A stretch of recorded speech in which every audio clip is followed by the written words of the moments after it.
ছোট্ট রাফি ক্লাস 3তে পড়ে। সে খুব বুদ্ধিমান। গণিত পরীক্ষার দিন একটা প্রশ্নের উত্তর তার মনে পড়ছিল না।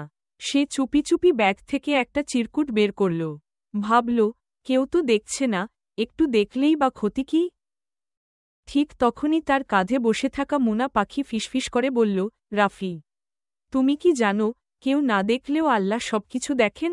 আল্লাহ সবকিছু জানেন, এমনকি তুমি কি ভাবছ তাও। রাফি চমকে উঠল। সে ধীরে ধীরে চিরকুটটা গুটিয়ে ব্যাগে রেখে দিল। রাফি নিজেই প্রশ্নটার উত্তর চিন্তা করে লেখার চেষ্টা করল। পরীক্ষা শেষে বন্ধু নাফিস বলল, দোস্ত, আমি দেখেছি তুই টোকাটুকি করছিলি। কেন বন্ধ করলি? রাফি বলল, আমি ভেবেছিলাম কেউ দেখছে না, কিন্তু আল্লাহ তো সব দেখেন। আমি চাই না আল্লাহ আমার খারাপ কাজ দেখে দুঃখ পান। পরদিন শিক্ষক ফলাফল দিলেন।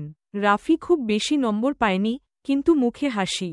শিক্ষক বললেন, রাফি, তুমি আজ সবচেয়ে সাহসী কাজ করেছ। নাম্বার কম পেলেও তুমি সৎ থেকেছ, আর সেটাই আল্লাহর কাছে বড়। মুনা পাখি ফিসফিস করে বলল, রাফি, আজ তুমি এক সত্যিকারের তাকওয়াদার মুসলিমের মতো কাজ করেছ।